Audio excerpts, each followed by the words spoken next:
¿Cómo se nota que es víspera de examen, eh?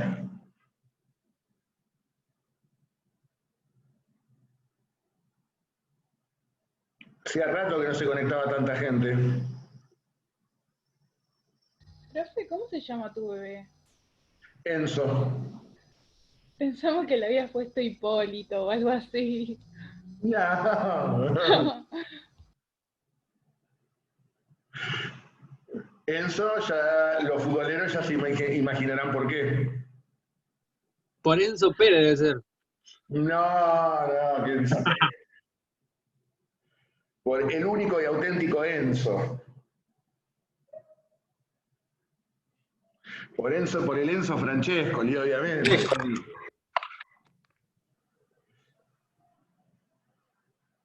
No, no, ¿cómo voy a ser tan cruel de ponerle Hipólito al pobre pibe? Bueno, pero estábamos diciendo Hipólito si es varón, Rosa Cires si es mujer. Ay, no puedo creer lo que estoy escuchando. Bueno, profe. ¿Y cuántos años tenés, profe? Porque te estamos dando 35.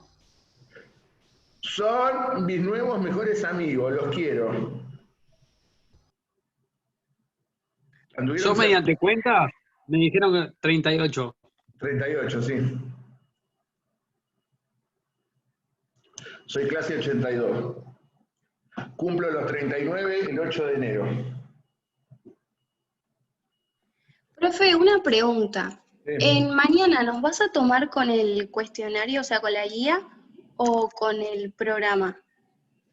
¿A qué llaman guía y a qué llaman cuestionario? Guía es lo que vos subiste al Classroom con las preguntas orientativas, y el programa es el programa. No, no, con el programa, le tomo con el programa. Y no puede ser con la guía. La guía es eso, una guía orientativa, les tengo que tomar con el programa. Pero para nosotros es mejor con la guía, profe. ¿Cómo se nota que ustedes no tuvieron que rendir las materias libres, con esos programas eternos de 200 bolillas, con profesores que no te hablaban, te marcaban el programa y decían, acá, acá, acá? Pero en el anterior parcial tomaste con el programa, este ya es el último, podrías tomar.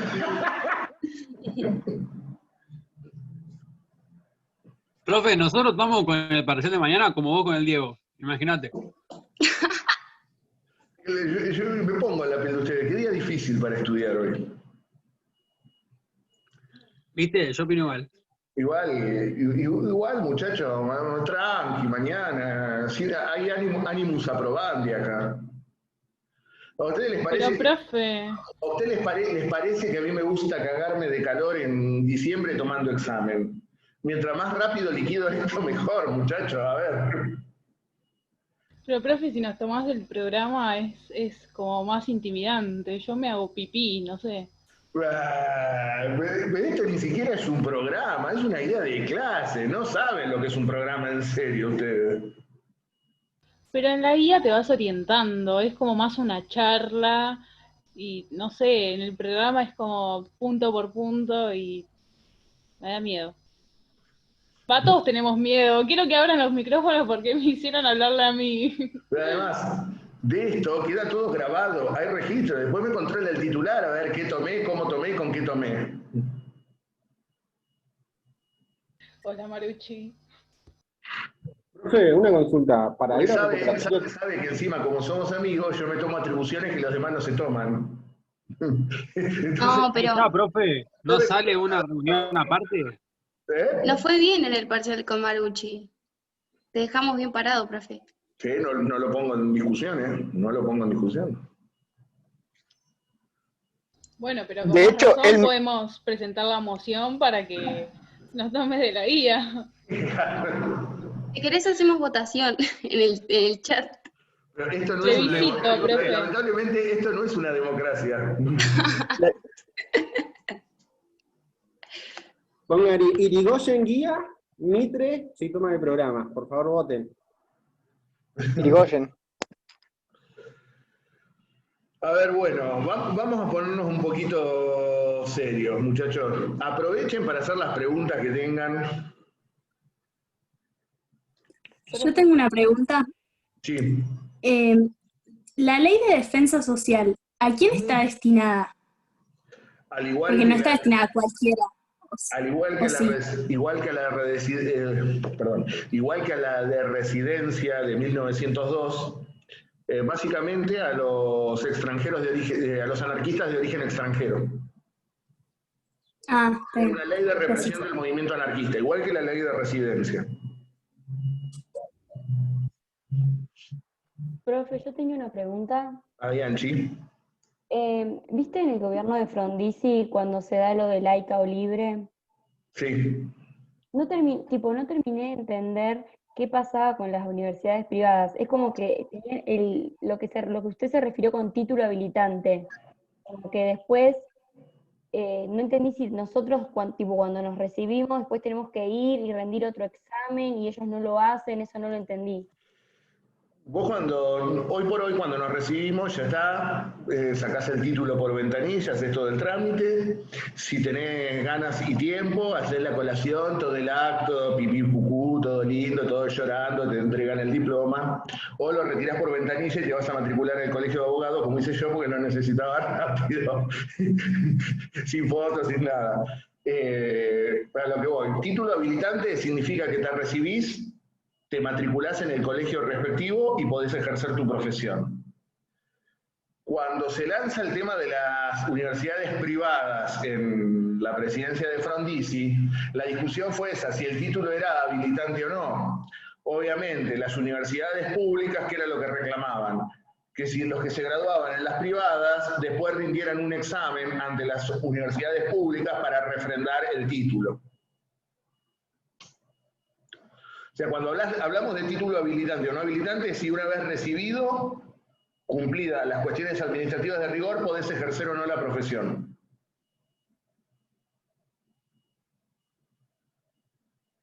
Ok, gracias, profe. Y otra pregunta. En la crisis de 1890, cuando está Juárez Salman, entendí que era tipo re liberal y todo eso que se había generado, pero como que no termino de entender cuál sería, digamos, de manera económica lo que hizo que se generara tanta crisis. En primer lugar, muy parecida a la política de Menem que acabamos de ver. Abrió la economía a la erradicación de capitales especulativos. Privatizó irrazonablemente. E inclusive hasta privatizó nada más ni nada menos que la facultad estatal de emitir moneda. Los bancos privados podían emitir moneda. Ahora, con respaldo del Estado. Es decir, yo como banco privado emitía, total, el responsable es el Estado. Los bancos comenzaron a emitir indiscriminadamente y como consecuencia de ello se aumentó la masa monetaria, que creo que que creo que lo menciono. En 1886, cuando asume Juárez Celman, cuando hablamos de masa monetaria es la cantidad de billetes que hay dando vuelta en el sistema financiero y económico. De 88 millones pasamos a casi 222 millones. ¿Y eso qué genera? Obviamente, inflación. Y lo típico, en un país cuya moneda no es fuerte y que todo el mundo pretende refugiarse en la divisa, ¿qué es lo que genera? Corridas cambiarias. Porque esto se dio concomitantemente a una crisis financiera internacional que provocó una crisis del oro. Y esto generó un aumento indiscriminado del precio del oro, con lo cual teníamos el sistema inundado de papeles que no valían absolutamente nada. Sumado a la cuestión netamente política, que era esto del unicato y del presidente que se rodeó de una camarilla, y básicamente cómo se alejó del tipo que lo había llevado a la presidencia, cómo se aleja de Roca. Esto es lo que confluye para generar la crisis del 90. Ok, gracias, profe. Era eso, porque no terminaba bien de entender lo económico. Profe, ¿Sí? también en el gobierno de Frondizi, cuando en el programa nos pones lo de la normalización de la CGT, yo entiendo que él, a cambio, con Perón debía cumplir los 14 puntos si es que ganaba, que entre uno de ellos era normalizar los sindicatos y la CGT. Pero ¿en qué medida normalizar la CGT? entregar los sindicatos a los legítimos funcionarios que se encontraban en funciones al momento de ser destituidos por el gobierno de facto. Frondizi Sería como una devolución. Exacto, devolver los sindicatos en lenguaje llano. Cuestión que Frondizi obviamente no hace. Sanciona la ley de asociaciones profesionales, que creo que es nunca me acuerdo el número, la 14, ¿dónde está? La 14445 creo que es. Sí, la 14445, que establece el sistema de libertad de inscripción gremial, pero con solamente el más representativo con personería gremial. Y obviamente no le restituyó estos sindicatos normalizados a sus antiguos dirigentes, sino que convocó a nuevas elecciones.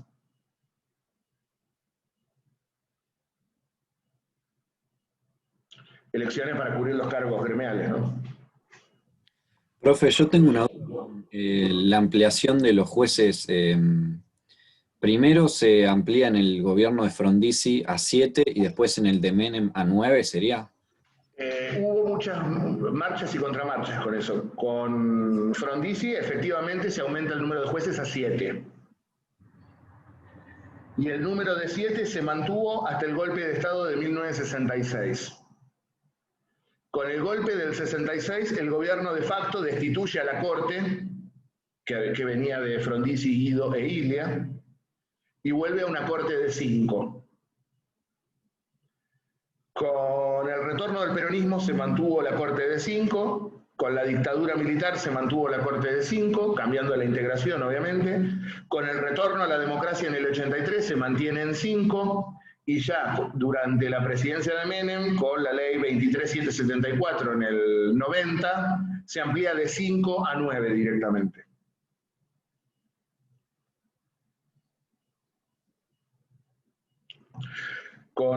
Después de esa modificación, atravesamos todo el gobierno de Menem, de la Rúa y los primeros tiempos de Kirchner con 9 jueces, hasta que la ley se modifica en el año 2006. En el 2006 se volvió a la Corte de 5. El problema es que a veces esas cosas que pasan en la Argentina que son inexplicables.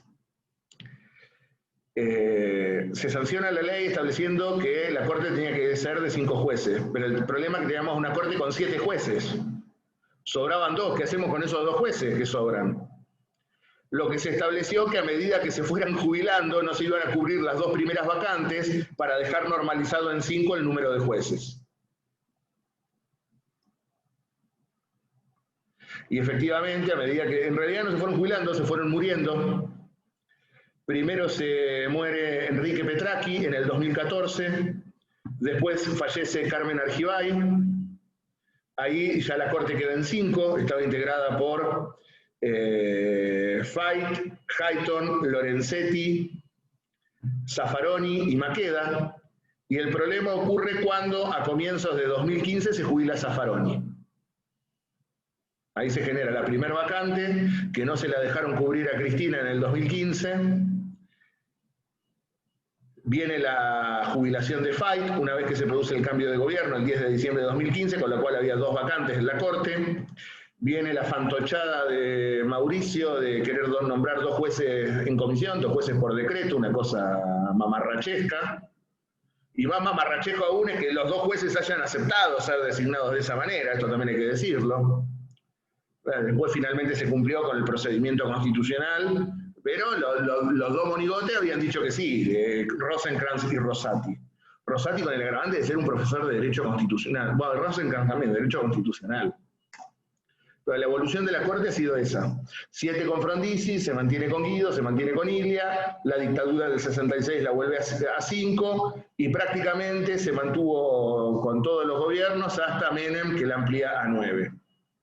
Y después volvimos en el 2006 a la Corte de 5.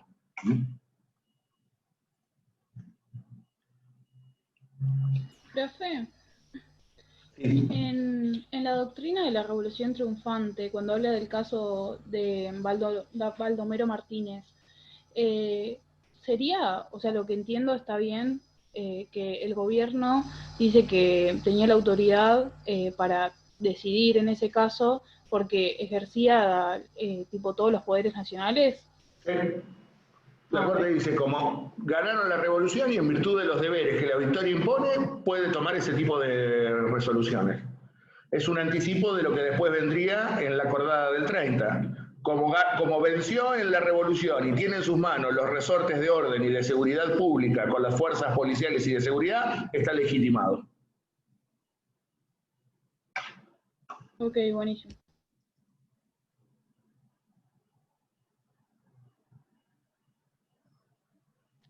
Profe, una compañera preguntó si vas a tomar Alvear, Leviston y Lanús.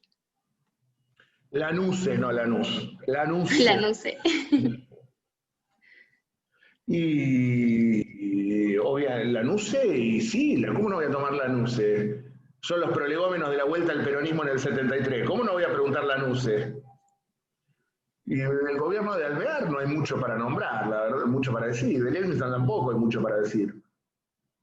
A ver, no le voy a preguntar, a ver, bueno, alumno, dígame qué hizo Lanuse, porque la verdad, pero en el marco del examen... El pacto con Perón. Claro. Por ahí les voy a preguntar directamente el gobierno de Lanuse. Ahora, si les pido, bueno, ¿cómo vuelve el peronismo al poder en el 73? Y bueno, me van a explicar un poquito el proceso político que antecede al acceso de Cámpora a la presidencia. Y lo de Alvear, el nacimiento de la UCR antipersonalista, ¿no? Claro, y de Alvear también las elecciones del 28, por ahí contrastar lo que fue Irigoyen con Alvear. Okay. Si me apuran, no recuerdo, la verdad no recuerdo nunca haber escuchado nada, sinceramente.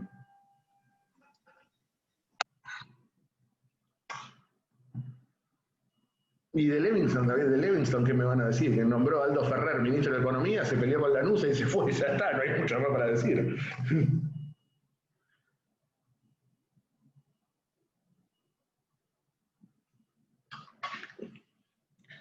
¿De la Federación de Buenos Aires no tienen ninguna pregunta?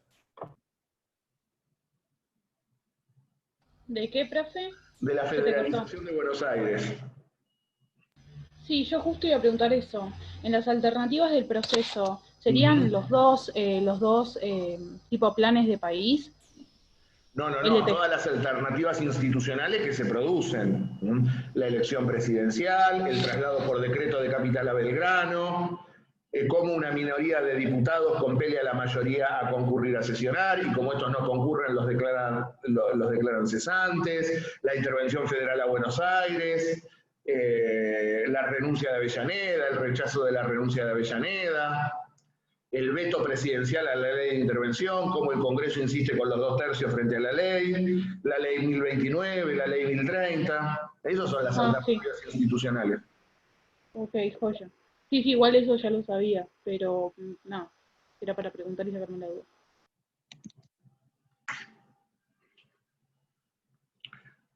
¿Qué más, gente?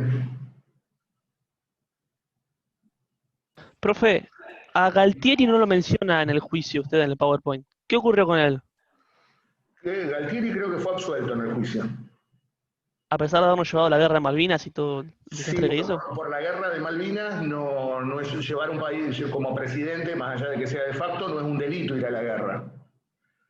Sí, Galtieri debió responder militarmente por su ineptitud como profesional para el desempeño de la guerra ante el propio Consejo de las Fuerzas Armadas.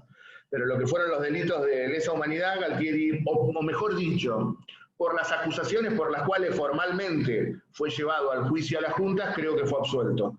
No, tendría que chequear el dato, no me acuerdo bien profe, ahora. fue absuelto porque yo el otro día justo busqué cuánto le habían dado a cada uno y decía que él había quedado libre. Porque piensen ustedes que el juicio a las juntas no es como los juicios actuales que directamente se llevan a cabo por genocidio, sino que los juicios, obviamente, porque el genocidio todavía no estaba tipificado como delito al momento de sustanciarse el juicio a las juntas. Y recuerden ustedes que no podemos aplicar retroactivamente la ley penal. Ahora, con la puesta en vigencia del artículo 36 de la Constitución y los tratados de derechos humanos vigentes, se pudo hacer, pero en el 85 no teníamos todo ese edificio legal todavía. Por lo tanto, fueron sometidos a juicio por homicidio, robo, desaparición forzada de personas, tormentos sustracción de menores, es decir, por esos delitos contemplados individualmente. Por lo tanto, había que acreditar hecho por hecho. Creo que fueron acusados porque además también Estracera utilizó casos testigos, porque ¿cómo hacer para tener pruebas de ponerle los 30.000 desaparecidos en el marco del proceso? Creo que Estracera acusó por 700 y pico de casos y pudieron ser corroborados en el juicio 400 y pico.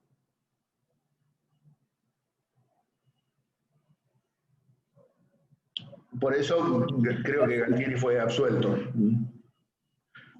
Sí, Yo tengo una duda. la última ¿Por qué en principio? Perdón. Perdón. Pensé que había terminado. Lamidoso, Galtieri y Anaya, que lo fueron absueltos los tres, ahora que pienso. Sí, ¿qué me querías preguntar, Cata? No entiendo bien por qué en principio los iban a juzgar la justicia militar. O sea, ¿por qué pasa eso? Para garantizar el principio de juez natural. Porque la idea era sustanciar el juicio que fuera de una legalidad inmaculada, cosa que nadie pudiera cuestionarlo. ¿Y qué sería el principio de juez natural? Que vos no podés ser sacado de tus jueces naturales. El artículo 18 de la Constitución claramente establece este principio. Los jueces naturales de los militares son precisamente los jueces militares. Sería como si a vos te corresponde por determinado distrito y a los militares les corresponde por ser militares determinada justicia. Claro, en realidad es un fuero funcional, como se lo explicaban antiguamente, porque el artículo 16, cuando consagra el principio de igualdad ante la ley, dice no habrá fueros personales. Sin embargo, todavía estaban vigentes el fuero militar y el fuero eclesiástico. Ahora bien, vos, como militar, podés ser juzgado por delitos exclusivamente de índole militar. En este caso, yo creo que no era necesario sustanciar el juicio ante el Consejo Supremo, porque un homicidio no es propio de la función militar. Un delito militar es yo te ordené, vaya y tome aquel monte, y vos no cumpliste la orden. Bueno, ese es un delito militar. Ahora, secuestrar, torturar y matar civiles, yo creo que eran delitos comunes.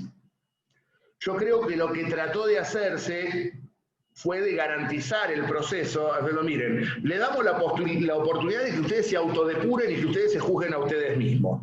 Ahora, si no lo hacen, pasamos toda la justicia civil y se termina.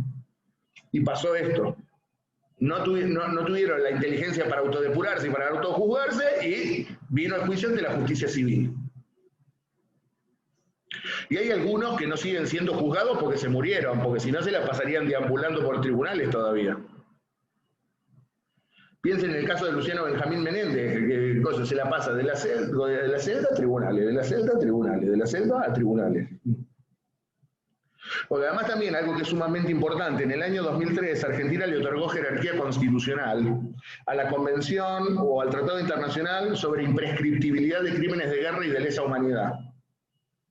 ¿Ya vieron el 75 inciso 22 con Carlos?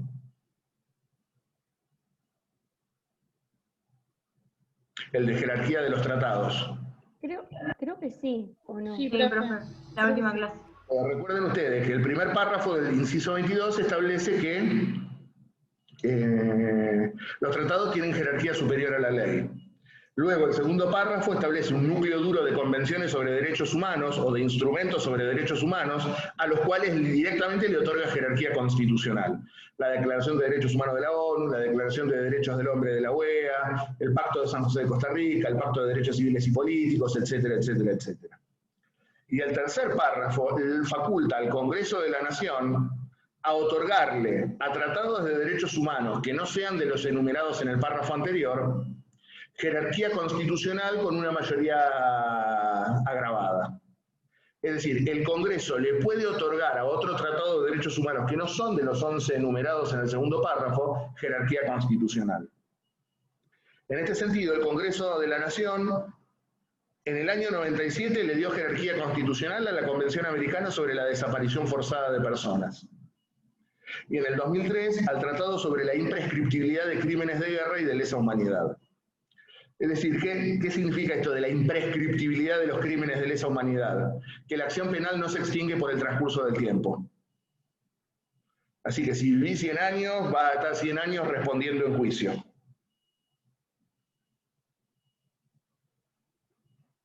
Profe, yo tenía una última pregunta. Sí. Cuando hablamos del contexto en que se dicta la ley Sanz Peña, podríamos decir que llega por todas las revoluciones de la UCR que se habían ido produciendo, y la última, la de 1905, como que ya les había hecho, como por decirlo así, un clic a todos de que había que ir reformando el sistema electoral, y el modelo que había implementado Roca en el 80 se estaba terminando. Exacto, sí, sí, sí. Buenísimo. Listo, gracias. Recuerden que ya Pellegrini, en el debate por la amnistía de 1905, había dicho, bueno, ¿quién perdona a quién? ¿Nosotros tenemos que perdonar a ellos por haberse levantado en armas, o ellos no tienen que perdonar a nosotros porque nunca los dejamos votar? Sí, ya hay un sector dentro del propio régimen que comprende que hay que modificar las reglas del juego, porque si no, la violencia iba a ir aumentando. A medida que se siguiera obstaculizando la participación popular, la violencia iba a seguir aumentando. Y no es casualidad que Figueroa Alcorta tuviera reuniones con Irigoyen, a pesar de que, como digo siempre, los historiadores oficiales del radicalismo niegan esto. Nunca entendí por qué negaron, qué tenía de malo que Irigoyen se juntara con Figueroa Alcorta, para hablar de la reforma electoral. Y después tiene la ley Sáenz Peña, sale de una negociación directa entre Irigoyen y el presidente.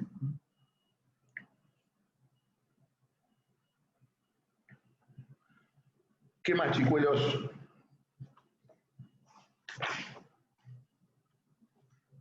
Profe, cuando estabas explicando el juicio, dijiste algo que no llegué a notar, acerca de que como que se daba una amplia, y no me acuerdo qué era, como, no sé bien qué dijiste. Un recurso de apelación amplio ante la Cámara Federal de Apelaciones.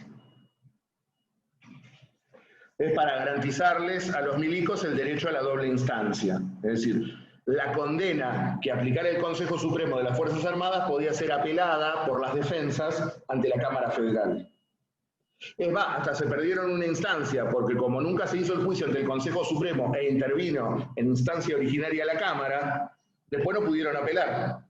Se quedaron sin apelación. Les quedó solamente el recurso extraordinario ante la Corte Suprema de Justicia de la Nación, que confirmó las condenas.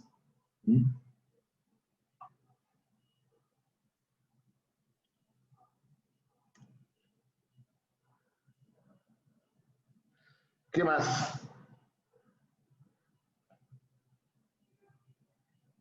Profe, con el golpe militar del 55, Sí. Que se deroga la Constitución del 49. Sí. ¿Qué más te decimos de eso? ¿Puse algo de la Libertadora en la guía? No, yo igual me estoy fijando en el programa. ¿Y qué les puedo preguntar de la Libertadora? Tengo cosas más interesantes para preguntar. A ver, yo les pongo que la guía es tentativa, porque digo, bueno, por ahí se me escapa, pregunto un tema relacionado, no figura en la guía, y después me empiezan con que no estaba en la guía. Ahora es muy difícil que me salga de las preguntas que están en la guía. Muy difícil. Si fuera escrito, se los digo abiertamente, son las preguntas del examen. O me animo a decirles, son las preguntas del examen. Lo que pasa es que lo que nos permite la oralidad es la facultad de contrapreguntar o de no ser tan taxativo, tan cerrado en cuanto a las preguntas en sí mismas. Es muy difícil que me salga de ahí, de ese libreto. Claro, pero yo te pregunto porque yo primero me estudié toda la guía y después en base al programa reforcé la guía con los temas que me faltaban. Y nada, me di cuenta que son varios los que no toca la guía. Y si no, a ver, hay cosas que están en el programa porque hay que darlas en un contexto, pero... Por ejemplo, fíjense que la presidencia de Irigoyen la circunscribo bastante, pido política exterior, las intervenciones y la reforma universitaria. Sí, eso está re claro, pero por ejemplo la pregunta anterior que te hice de lo de Enrique Martínez, no, de lo de Baldomero Martínez, eso no está en el programa, en la guía digo, sí está en el programa. Después lo de lo del género, que vos nos explicaste el segundo párrafo del artículo 37, tampoco. Ahora, Por eso. también hay cosas que yo no puse en la guía, pero ponele, si yo veo que vienen bien, y para redondear la nota te puedo preguntar algo que no esté en la guía, y si lo sabés te vas a ir con más nota. Un examen no es una cosa tasada. Y yo tampoco hago cuenta de almacenero, me contestaste bien una, son tantos puntos, me contestaste bien dos, son tantos... A ver, uno la nota la va graduando en el marco de un contexto de un examen. Y para mí, en un oral es más fácil saber si saben o no saben. Con una pregunta a mí me alcanza. O con dos preguntas.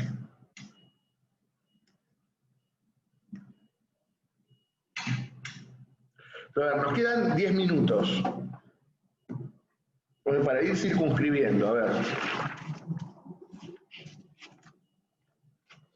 Del acceso de Mitre, que quedó allá lejos y hace tiempo, ¿tienen alguna duda? No. ¿De la cefalía, ninguna pregunta? No, profe. No, porque tu texto lo explica bastante bien. De la federalización, ya les dije, no tienen ninguna pregunta.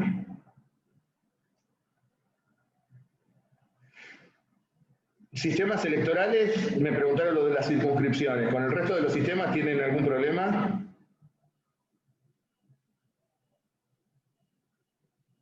Profe, yo creo que no había entendido el último que explicaba en el texto de Marucci, que no me acuerdo cómo se llamaba. ¿Cuál? ¿El de representación proporcional? Sí, me parece que era, no sé si era ese porque estaba el de lista completa, el de lista incompleta que lo entendía, y había dos más. Uno, el que había utilizado Perón. Ese es el de circunscripciones que me preguntaron hoy. No, pero ese sí lo entiendo. Quedaba otro más que no entendía, por eso. El de representación proporcional. La representación proporcional.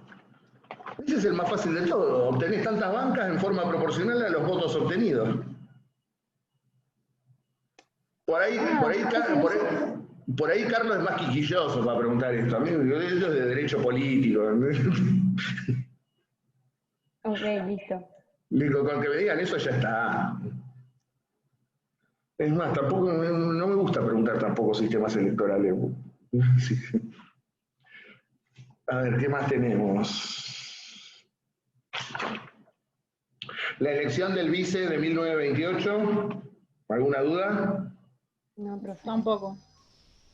Sí, con la elección del vice en Perón. Eso te lo iba a preguntar. En la segunda presidencia, sí. ¿puede ser?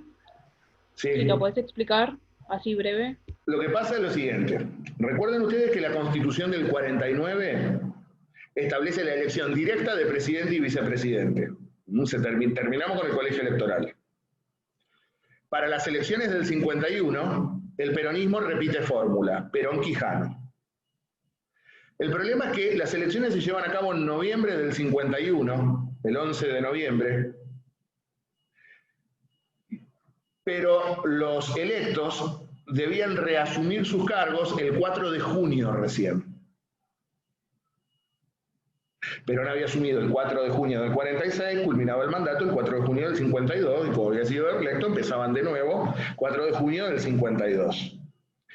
Antes de reasumir sus cargos, Quijano se muere en abril del 52. ¿Qué pasa? ¿Qué hacemos frente a la muerte porque además, a diferencia de Beiró, que era vicepresidente electo, Quijano era vicepresidente en funciones y a su vez vicepresidente electo. Terminaba y empezaba de nuevo. Recuerden ustedes la diferencia abismal en las cámaras legislativas, que tenía prácticamente unanimidad en el Senado y más de 2/3 en casi el 80% de la Cámara de Diputados. 144 a 14 era la cuenta, más o menos. Por lo tanto, nadie se planteó qué hacer con el vicepresidente. Perón asume un segundo mandato sin vice. Si igual tenía cubierta la espalda, porque ambas cámaras tenían, las dos cámaras, presidente del palo. Y el presidente de la Corte, a su vez, que era Tomás Casares, lo había nombrado él. ni se preocuparon por el vice porque tenía toda la línea sucesoria cubierta por el propio partido. Ahora, cuando comienza la crisis económica producto de la falta de divisas, la sequía que obligó que motivó que cayeran los precios de las exportaciones, y parecía que podían empezar a tener dificultades económicas, Perón, en cierto modo, desea hacer un testeo electoral, a ver cómo estamos. Y por eso convoca a elecciones de vicepresidente para el año 54. Del mismo modo que adelanta un año la renovación parcial de la Cámara de Diputados. Y en esa elección del año 54 triunfa el candidato peronista, que era el contraalmirante Alberto Tesaire. Es decir, Perón asume su segunda presidencia sin vice y en el año 54 decide cubrir la vacante y convoca elecciones. Y gana el candidato peronista por casi el 58% de los votos.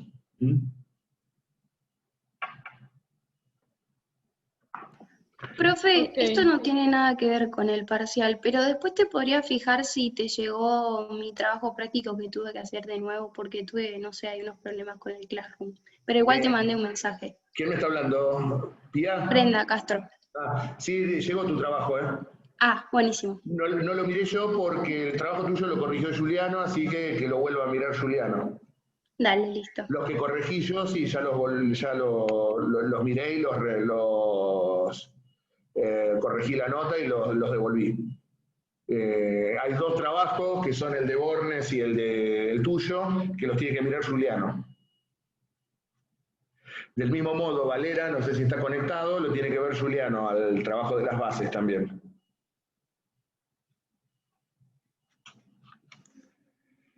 Después, profe, y el último, todavía no lo corrigieron, ¿no? No, ni los empecé a mirar todavía. Ah, ok, listo. Van a tener todo para la semana que viene. Profe, mañana entramos a esta reunión, ¿no? A las 4. ¿O Sí. que era una nueva? No, entramos a esta. Y hacemos la divisoria ahí, los que se quedan conmigo y los que se van con Juliano. Gracias. Para hacerlo equitativo, yo había pensado, a los que le tomó Juliano el primer parcial, les tomo yo ahora, y a los que les tomé yo, les toma Juliano.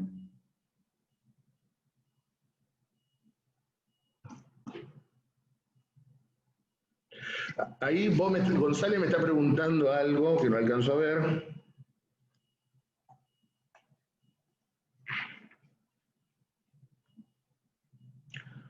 Dije que tenían hasta el 20, a los que se los mandé a hacer tienen tiempo hasta mañana para entregarlo de nuevo. A ver, sigamos con las preguntas antes que esto se corte. ¿Del juicio a la Corte durante la presidencia de Perón, alguna pregunta? Tampoco. Con la declaración de la necesidad de la reforma constitucional en el 55. Tampoco.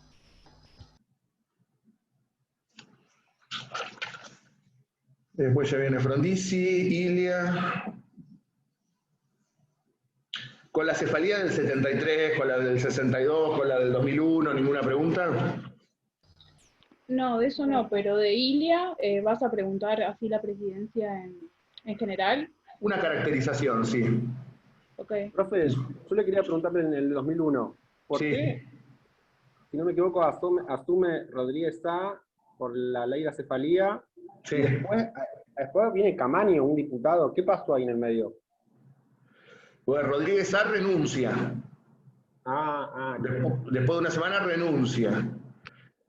Si se corta, nos conectamos de nuevo 5 minutitos por si me queda la explicación por la mitad. Renuncia Rodríguez Sá. Tendría que haber vuelto a asumir Ramón Puerta, que era el presidente provisional del Senado. Ahora, Puerta también renuncia Rodríguez Sá y renuncia Puerta. Es decir, no tenemos presidente, no tenemos vice, ni tampoco presidente provisional del Senado. Por lo tanto, asume el presidente de la Cámara de Diputados, Eduardo Camaño, que era un hombre del riñón del dualdismo, y, oh casualidad, la Asamblea Legislativa presidida por Camaño elige a Duhalde para terminar el periodo de la Rúa. En este sentido, Rodríguez Sá había tenido una votación ajustada.